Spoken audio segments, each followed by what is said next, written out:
সন্ধ্যা লেগেছে, কি খাবো করে বায়না। তো ভাবলাম কি করে দেওয়া যায়, একটু মনে করেন চিন্তা ভাবনা করে দেখলাম যে উত্তমটা খুব সহজে তাড়াতাড়ি করে বানিয়ে নেওয়া যাবে। তো আমি উত্তম বানানোর জন্য এখানে 2 কাপের মতো ময়দা নিয়েছি। এবার এতে আমি দিয়ে দেবো কিছুটা লবণ,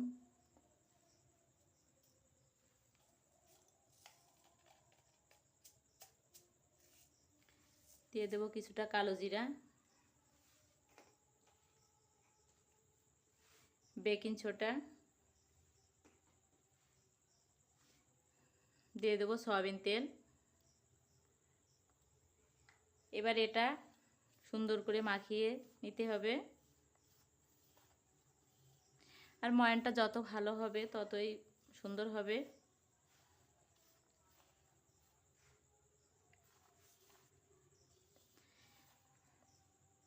দেখতে পাচ্ছ মোট হয়ে গেছে, তার মানে কি আমার এটা অনেকটাই ঠিক আছে। এবার আমি এতে অল্প করে পানি দেবো আর একটা ডো বানিয়ে নেব। একসাথে অনেকটা পানি দেওয়া যাবে না, অল্প করে পানি দিতে হবে আর একটা সুন্দর একটা ডো বানিয়ে নিতে হবে। ময়দাটা আমার মাখানো হয়ে গেছে। এবার আমি 10 মিনিটের জন্য রেখে দেবো। দেখতে পাচ্ছ এরকমের করে মাখিয়ে নিতে হবে। এবার আমি এটা 10 মিনিটের জন্য রেস্টে রেখে দেবো।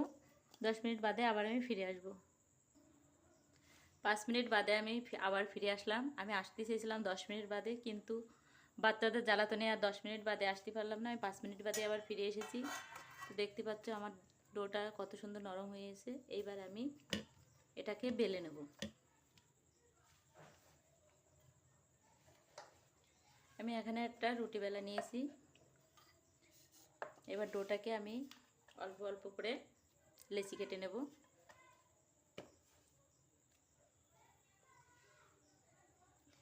যে যেরকমের সাইজে করতে পারেন, আমি এরকমের সাইজে করেছি।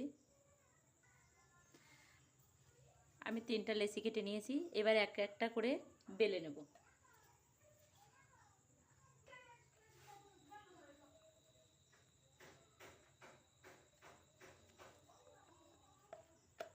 এবার এটাকে বেলার সাহায্যে পাতলা করে বেলে নেব।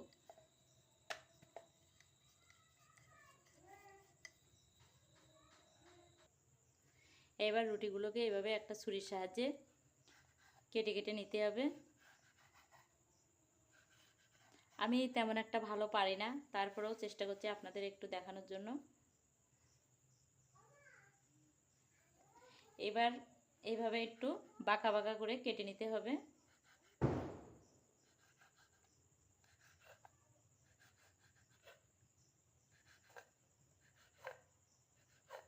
এবার এইভাবে সবগুলো আমি কেটে নেব।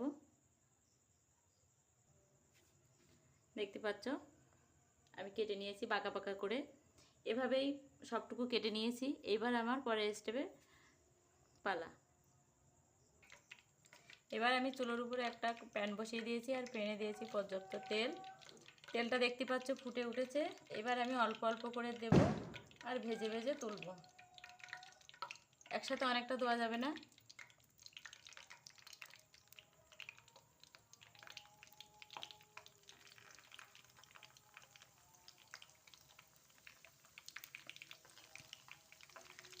আলতোভাবে নেড়ে চেড়ে দেখো কত সুন্দর পেট ফুলে ফুলে উঠেছে। তো এভাবে আমি আস্তে উনুন জালের আগে ভালো করে ভেজে নেব। যতক্ষণ কালার না আসবে ততক্ষণ আমি ভেজে নেব। দেখতে পাচ্ছ খুব সুন্দর একটা কালার এসে গেছে।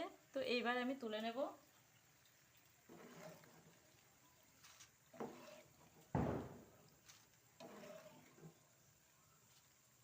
তেলটা ঝরাইয়ে ভালো করে তুলে নেব।